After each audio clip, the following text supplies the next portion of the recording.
compare things, we try to start with something that we consider as normal. But I decided before I came here that I'm not going to expect anything.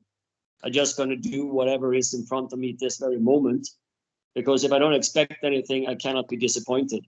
So things that play doesn't show up because I almost got killed by a cobra doesn't really change anything. It's just one guy less, and luckily only for one practice, not for every practices thereafter.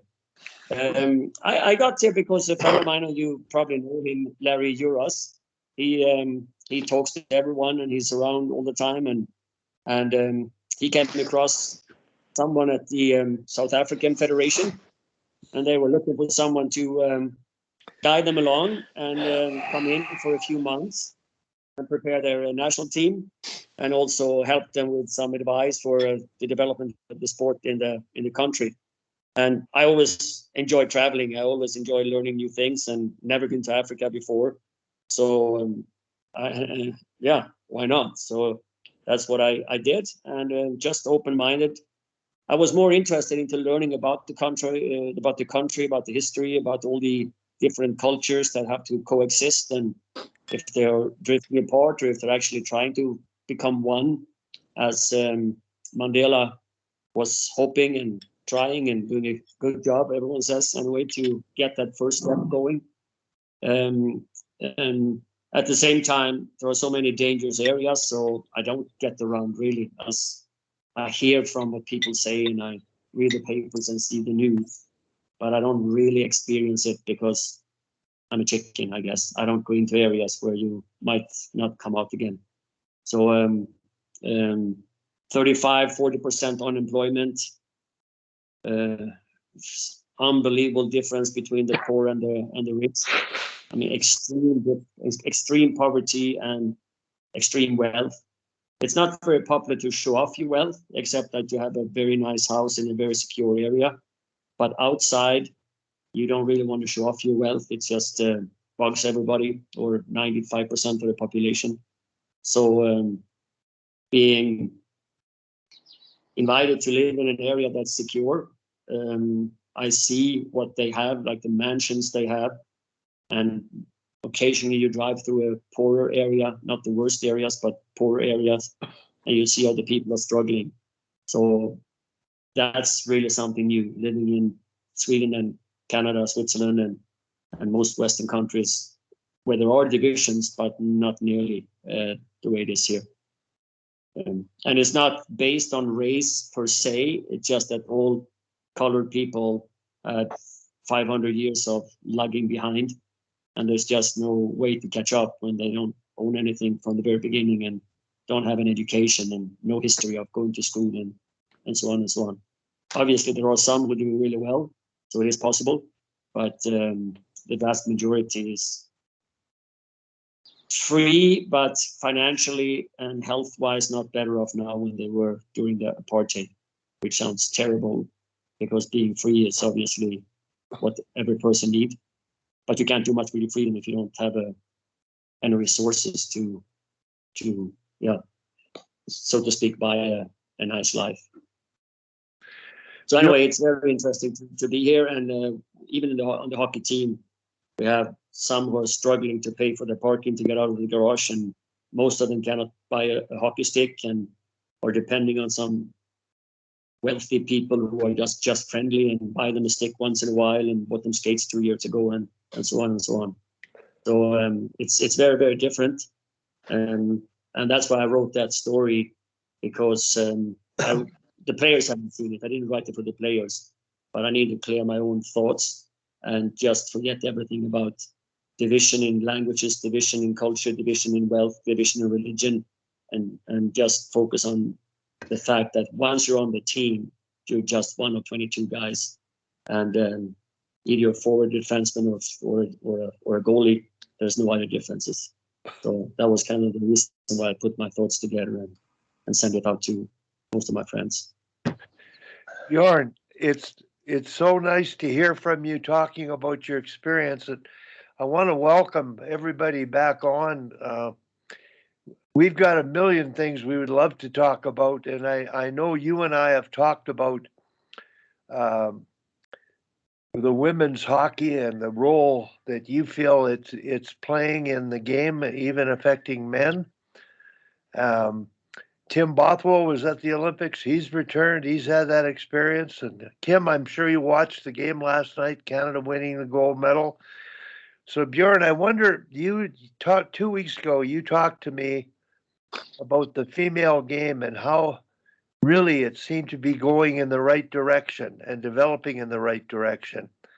Uh, and compared it in some ways to being a good thing relative to the way the men's game is played now. Can you recall that and comment on female hockey and the influence it's having on the game?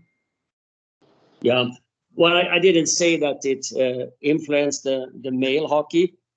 I put that question in the air if it is or not. But I had the pleasure, as most of you, to work with female hockey players 1 year with the Oval Extreme, and got to know the passion and the quality of those top Canadian players. So obviously, even before that, I had a lot of respect for female hockey players, having 2 daughters myself and a wife. So you have to know how to get along with and understand women.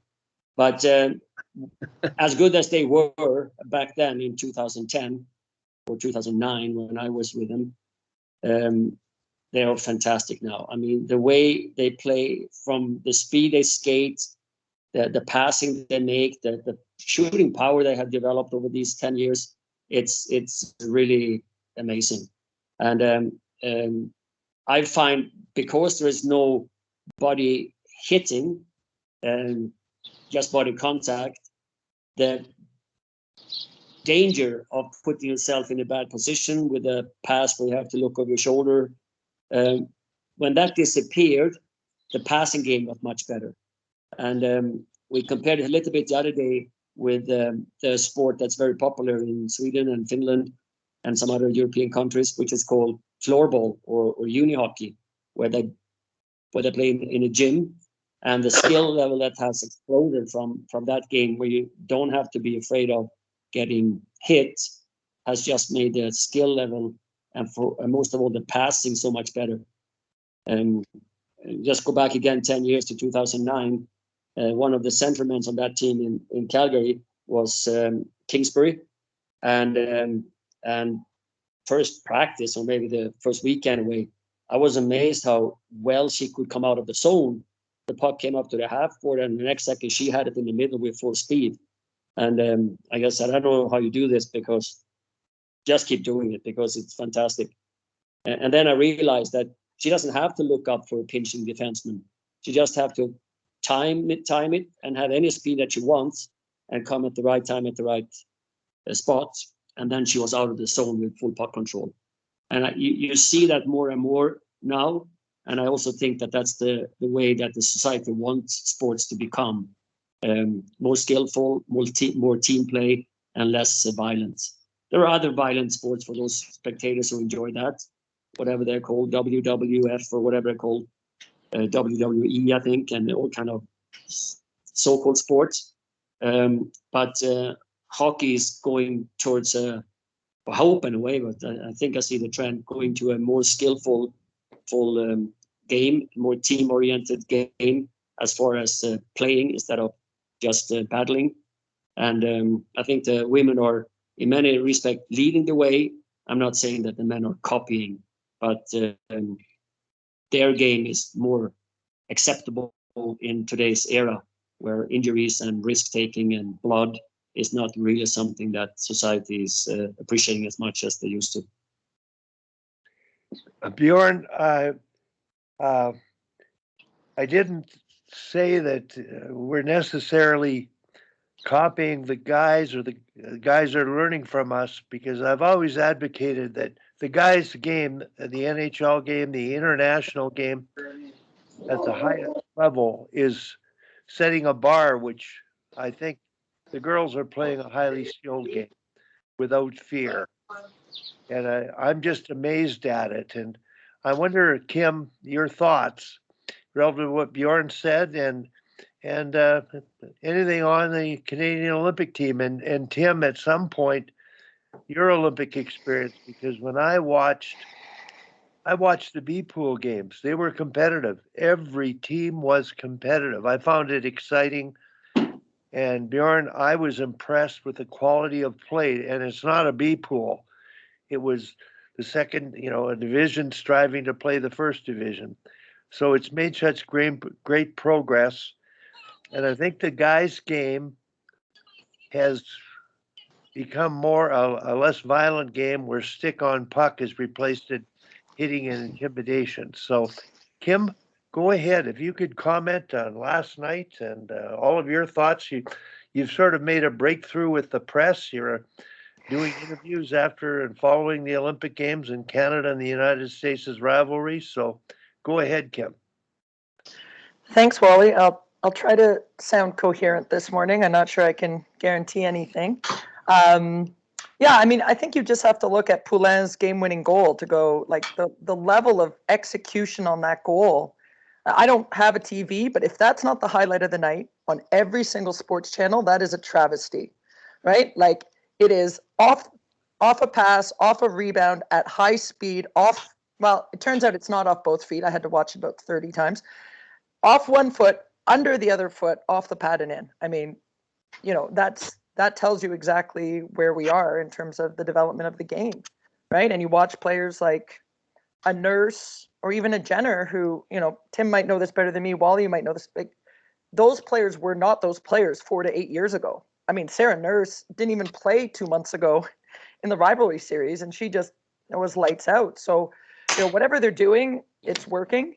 And I thought, it was a great game last night. I think the U.S. was hurt by the fact they cut to 2 lines on the first puck drop. And once Canada scored the third, the U.S. started rolling their lines again and played a lot better. So I think that was maybe a strategic mistake. I certainly wouldn't tell Joel Johnson how to coach, but Canada had their 4th line out, maybe the 3rd or 4th shift of the game. And I think that was the difference. But, that, Wally, you probably know all the teams better than me, but I think that's the best team we've ever seen for Canada. And I hope lots of girls, lots of boys watched that level of execution and the level of joy. Like, they never looked nervous. I've never seen Canada look less nervous than they looked in this tournament. And I think the U.S. looked a little more concerned last night than Canada did. So I could talk about it all day, Wally. I have been doing that quite a bit, but they deserved it. They earned it. And I hope, and again, I don't know, I don't have TSN, don't have any, but if Poulin's goal is not the highlight of the night, we're not judging hockey fairly. I don't know what happened in the NHL last night, even if they played, but that is the best goal I've seen in a really long time. Yep. Kim, I have to agree with you. I saw the goal. I replayed it a couple of times. To happen at that speed and to get that puck in the net, it wasn't lucky, but it was the winning goal. It was, the 2 teams are that close and that competitive. It was exciting hockey, and I've always maintained I can watch a minor hockey game and be just as excited as watching a Stanley Cup final when the competition is equal and competitive. They bring out the best in each other, and it was really enjoyable. So, Kim, I just want to ask Tim, welcome home to Calgary, Tim. I don't know how long you've been here, but you've had a great journey. Number one, qualifying for the Olympics, being a part of Team Denmark, and then getting there and being on the inside. Can you share any thoughts on the Olympics and considering everything that's been said to this point? Go ahead, Tim. Sure. Thanks, Wally, and thanks for the kind words. It was indeed quite a feat for us to qualify in the first place, and then really to manage to beat an extremely skilled and talented Czech team. We had tremendous goaltending in that game, which is obviously quite necessary if you're going to pull off an upset like that, and to be in a position to, really potentially qualify for the quarterfinals is huge accomplishment for the Danish hockey group, and their men obviously went a step better even, and arguably performed quite a bit better and earned the quarterfinal berth, much to everyone's surprise. So certainly a great time for Danish hockey, and we all really hope that, especially on the female side, there's maybe a boost in registration, and maybe some young girls forego playing football or forego playing handball, which is really the major sport in Denmark. They're perennial contenders for their world championship. Anyway, it was a great experience. It was tremendously different from my Torino experience in really just about every way. Some to the good, some to the not so good. But on balance, we were pleased that we were really in every game that we played. I guess you could say the Japanese game, we certainly did not start well, and goalie was off a bit as well. But the other 3 games we were right in the mix. So tremendous experience. And looking at the gold medal game last night, and echoing sort of Kim's comment about, and the comments of Poundy last night, and all the commentators about how much joy and fun they seem to all be having. And I guess why wouldn't you be if you're winning 11-0 and 12-1 and 10-1? It's it's easy to be loose, but they went in that way. They stayed that way, and I think it's a credit to Gina and Troy and the whole staff that they had that kind of joyful focus through the whole event, which is, as we all know, is pretty tough when you get into a sort of really competitive, highly valued sort of situation. So, hats off to them. I was glad there was not 4 periods in the game, because we might have different gold medalists had that been the case. And again, I think obviously the shorthanded goal was the big turning point. I felt we were in complete control until that point, and that turned the game. And anyway, I was really happy for all of them. And sort of on a bit of a side note, being a complete hockey nut, and no discredit to Bjorn and the Swedish group, but I could not watch the Sweden-Canada men's game. It was dead boring, the first period. Zero risk-taking, zero puck possession mentality, I thought, by either team. Sweden perhaps a bit better than Canada. I turned it off at the end of the first period and watched the women's curling.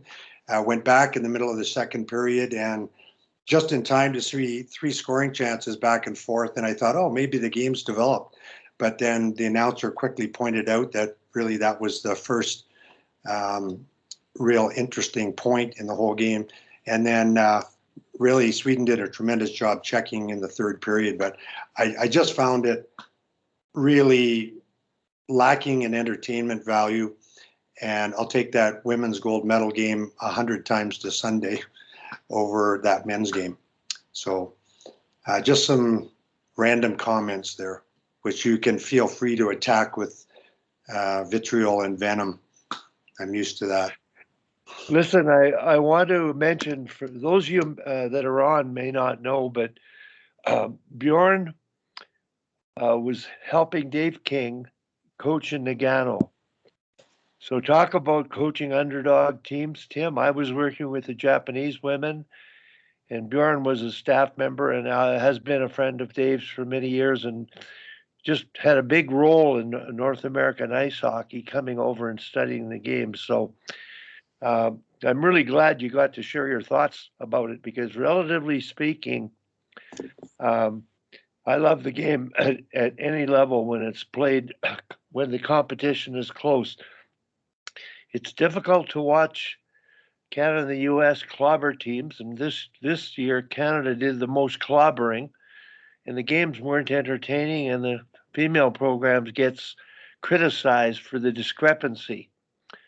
And I think that's one of the difficult things about Olympic sports. And here now you don't have the NHL stars at the competition, and they'll be criticizing the people that selected the staff and the players that came in to have an Olympic experience. So the thing that I really appreciate about the Olympics is the fact in the past, historically, it was all about amateur sports, and now you have to say that sponsorship is playing a big part. It's not NFL or NHL financed, but some of the glitz to me is taken out of the beauty of the Olympic Games. But competition is competition. And Bjorn, back in Japan, you had mentioned how well the Japanese played and how they were able to compete, and it's all just great experience. So, Kim, one of the things, and I've been through the national program for a number of years, and I felt the Americans have been dominant. They've done more things developmentally with their program over time, and we've been sort of spinning our tires. And even though we won this gold medal, I didn't watch the entire game closely. I got in late because I was doing a team building session with some girls soccer teams. But I did see the shot totals at the end, and I'm not sure if it was 2-1 for the U.S. or not.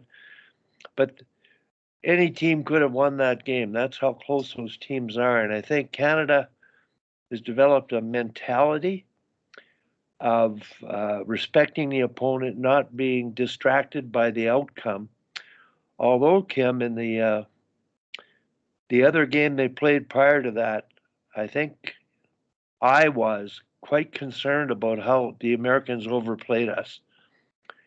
It looked like the hockey I'd been watching for the last two Olympics, where we were admiring the Americans and their ability to pass the puck and the number of completed passes they made, the speed that they played at. And we did not really, we might have won the game, but goaltending was unbelievable.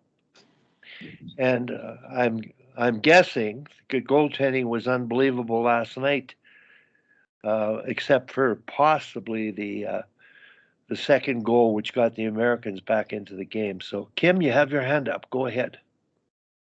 Yeah, I mean, I think perhaps the result is different if Brianna Decker's in the game, and I don't know that a lot of people have talked about that. I'm sure the U.S. media has probably talked about it more, but I think that their first line didn't quite have the firepower. Not that Brandt is a bad player, but that first line is pretty close to Canada's first line if she's in the lineup. And I thought, the second line for the Americans, Rock's line, was phenomenal.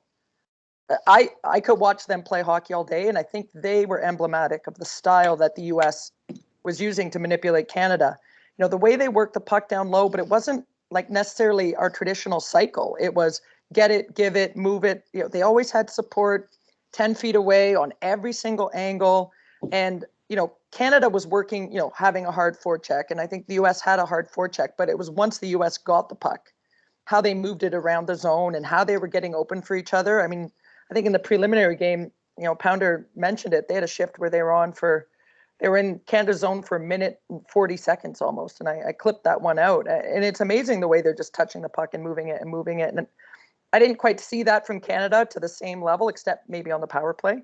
And I did think the Canadian power play was a difference maker. At least the confidence they got from it was a difference maker in the tournament. But that Abby Rock line, Kessel looked like a different player there. I thought Carpenter was fantastic and had lots of great opportunities. So that to me is a slightly different style than even what Canada was delivering. But like I said, the depth of Canada is those four lines, and the U.S. had it too. And I don't know. Again, I'm not going to question the way anyone coaches on that stage because I've never been there. But they were 4D and two lines like on puck drop, and then to go back to it after the third goal and open it up, I think that really tells you the full story. Maybe you're second guessing and go, maybe should have let them all run right out of the gate, especially with people like Abby Murphy, who's going to get under the skin of the Canadians and cause a little trouble. And I think that they needed that. a little bit. But yeah, that puck movement down low and the puck protection, that to me was really what caused or allowed US to dominate Canada so much down low. And I agree with Tim. The result could have been very different. And I think it would have been very different if you had Decker in the lineup, because that would have given them another layer of attack. Kim, I want to mention there was a female commentator or broadcaster that works for The Athletic. And I've heard her being interviewed, and I heard her being interviewed prior to the last night's game. And I'm finding the insights that she's making about those teams similar to yours, the depth and the scope of them. It opens my eyes. The details to which they're picking out the nuances of the game, and I'm really impressed with that. I think there's going to be a few more broadcasters come on the male side because they can make bigger bucks there or get more attention, but I think the female game is raising the bar of understanding, and it's really contributing to it. So Kim, for everybody that's here, she's totally immersed in female hockey, and that's her program, total female hockey. And Kim, when you were asked the question, being interviewed by, I don't know if it was CBC or CTV about male hockey, you just said, well, I don't really follow it. Oh my God, that was embarrassing, Wally. I'm in my head. I'm like, I think Canada's won. Like, I don't know, but you have to be prepared, I guess, for that. I thought to myself, I don't have time to stay up till 2 a.m. and watch them. And then I'm on the ice at 7 a.m. and then I got to watch the men. Like, I got 3 kids to chase around at home, guys, and run a business to run. But I did actually, after that interview, my next interview was on Super Bowl Sunday. I called my good friend who's a coach in our organization. I asked her who was in the Super Bowl. And she asked me, why do you need to know? And I'm like, I swear they're going to ask me. And I haven't watched NFL football in 10 years. So I at least need to know who the 2 teams are so I can pick a winner.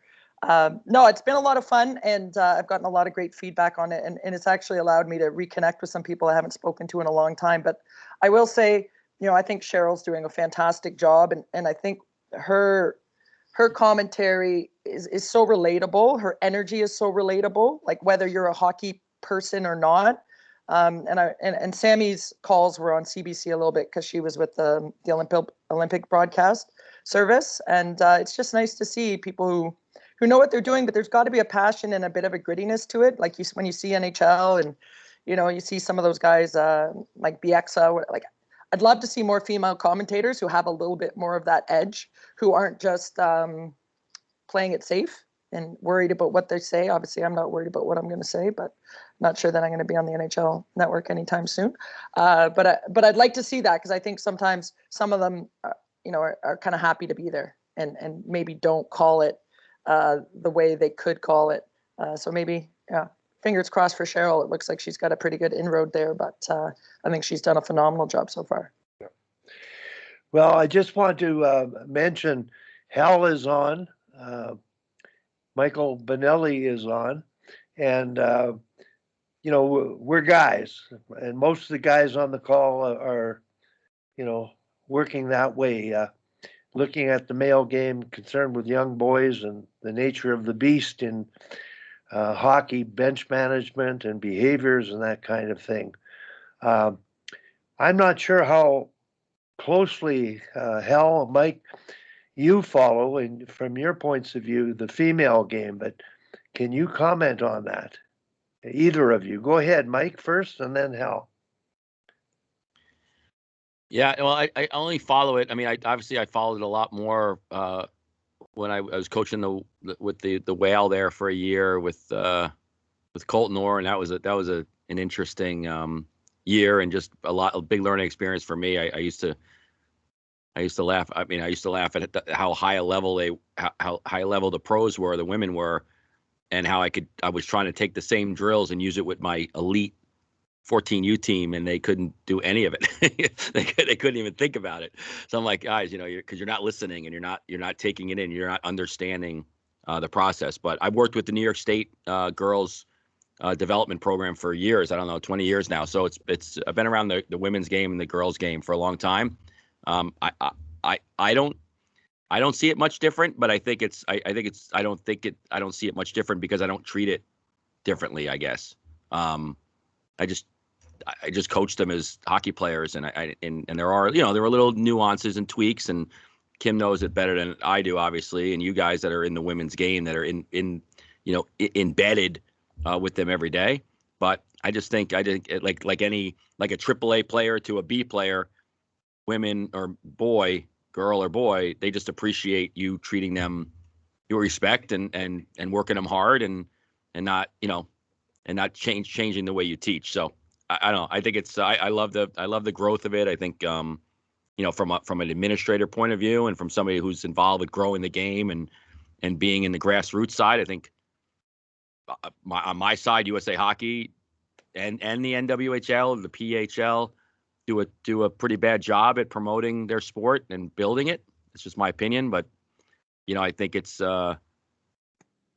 you need more aggressive kind of outreach and understanding about how parents view the sport and how little girls can get involved in it quicker and safer and with more passion, by just changing little things about how you do it. But I'd like to hear how, Hal's obviously been immersed in it forever.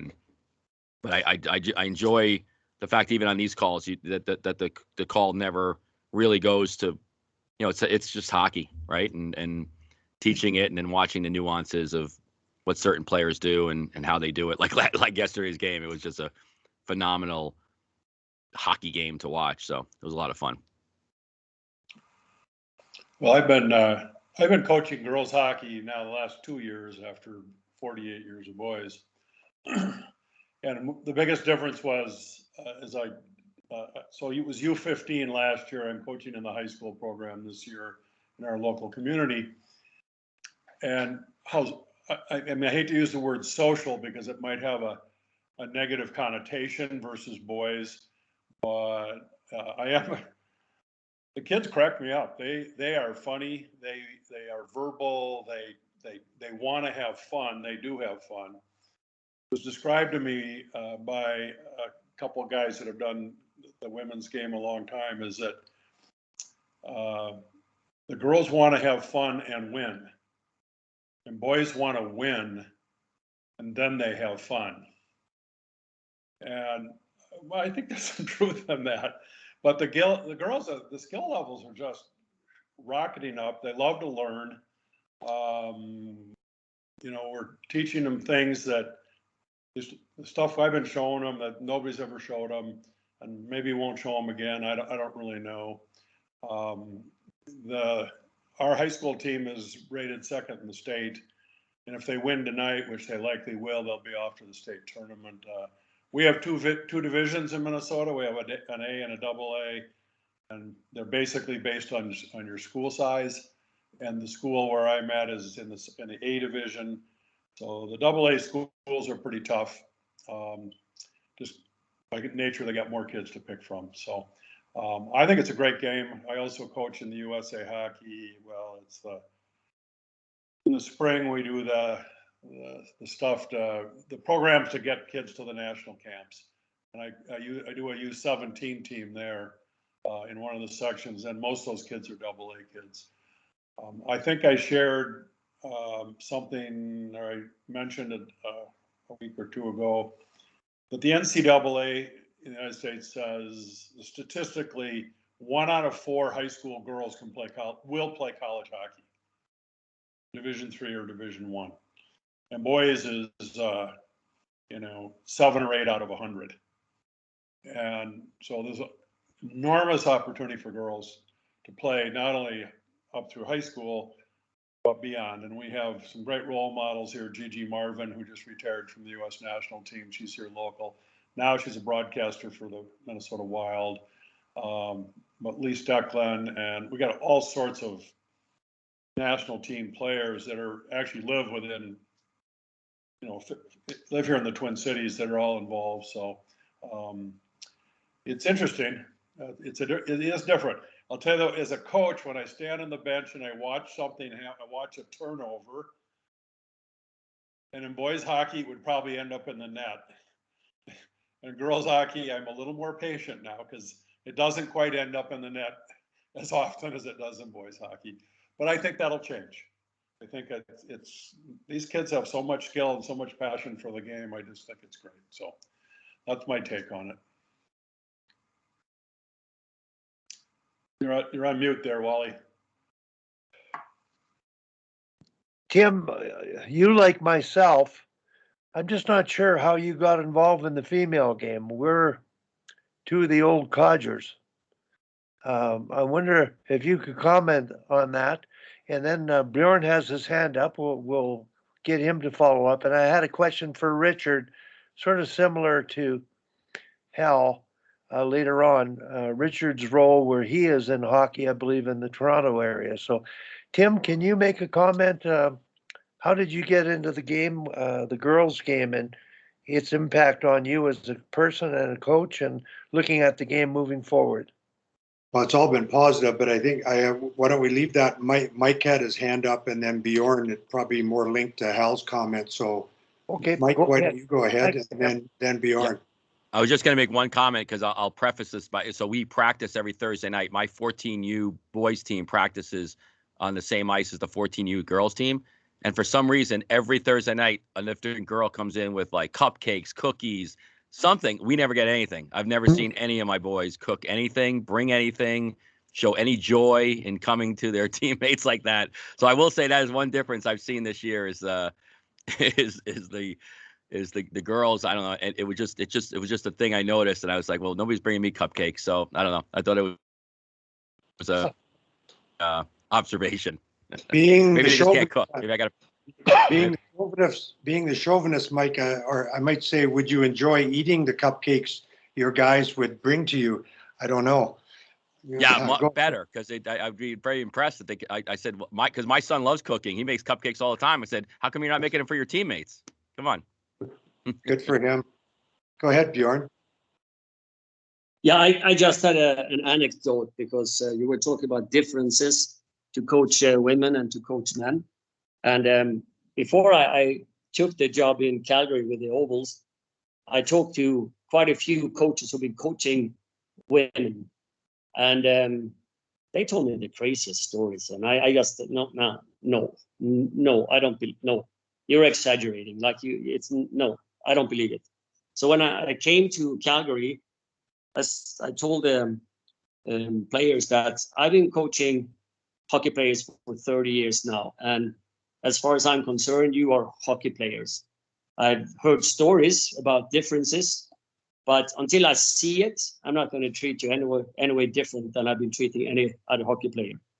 And I'm glad I did, because I absolutely saw no difference. Like, they played the same system. They were more dedicated. Okay, mind you, these were players who were all on their way to make the Canadian Olympic team, so they were very motivated from that end. But one day we had no pucks, and that can happen in Calgary apparently. And one of the players went out to the Zamboni guy and asked if he had some spare pucks. And I'm telling you, it took less than a minute, and both of them are running out with a bucket of pucks each. And then I said, well, that's a difference. That would not happen with the boys asking for pucks. But besides that, I didn't try to change anything because I didn't have to change anything. And maybe because they were top athletes on their way to the Olympics, I don't know. But at least that group of players were hockey players, nothing else. Bjorn, did you have to adapt the way you coach? Because when I coached women, I had a wake-up call. I was telling players what to do. I was running deliberate drills, and I was evaluated by Dr. Joan Vickers and her staff. And she does work on coaching communication and languaging and pretty high-level research. And I received a very poor evaluation because the practices that were running, as great as I thought they were, I was telling them what to do, when to do it, how to do it, all the time. They weren't engaged. And I found that that was a wake-up call for me. I had to begin learning how to coach by asking and listening. And they were more curious. And they wanted to know why more often. With the guys, you could tell them what to do. And it was sort of your way or the highway. So I went through that change, and it made a big difference on the way I approach coaching in general. But I still have to bite my lip and ask questions and shut my mouth and listen more. So, Tim, can you comment on your getting into it and the way you've gone? Well, I think just going backwards, I think most people on the call know that I'm very much of the same mind as Bjorn, and that I never looked at is the female game as being that much different than the male game in terms of, tactics and skills you want to acquire and get better at. I think they're very similar, virtually the same. I think most and Kim would obviously know, kind of fell into female hockey 17 years ago. Kim was playing at the Oval, and Thomas Pacina was coaching there, and I was recently unemployed by the Atlanta Thrashers, and so I was at home, and Thomas just asked me if I would help him out, and I said, yeah, sure. And I distinctly remember my first. I'd only seen one female game before that. That was a Canada-U.S. exhibition game just before Salt Lake City. 6 years before. But the first get-together was actually an exhibition game against a junior boys team, I believe. And I remember standing on the bench, not really knowing what to expect, and literally 4 or 5 times during that game, I kind of went, "Oh, holy shit!" My French, because the skill level, even back then, 17 years ago, was not what I expected. I knew the hockey sense was there from my one game that I had seen before. I had been really impressed with generally the level of play. But anyway, I sort of fell into it that way. It was a very, very fortuitous happenstance for me to have Thomas ask me to coach there, because the 17 years subsequently, all but one in the female game, have been nothing but tremendous for me in terms of enjoyment, coaching, growth as a coach. It's just been really, really terrific. And I would sort of kind of echo Kim's comment on the game last night that, certainly heartfelt congratulations to Gina and all the girls. They were very, very good as I've ever seen a Canadian team play. And maybe for the first time in 10 or 12 years, I would say they were a better, deeper, more balanced team than the U.S. U.S. still extremely highly skilled, but I really love the balance of size and grit and skill that the Canadians have. Obviously, good goaltending as well, great goaltending. But, the game could have been different if Brianna was in the game. She's there, Marie-Philippe, and we all know if Marie-Philippe was not in the game, there could have been a different result as well. Those are the two that stirred the drink. So it was unfortunate that she did get hurt, but I thought the U.S. did really answer the call in the third period, and almost pulled it out. But it was a great game to watch, for sure. Very entertaining. I think you're still muted there, Wally.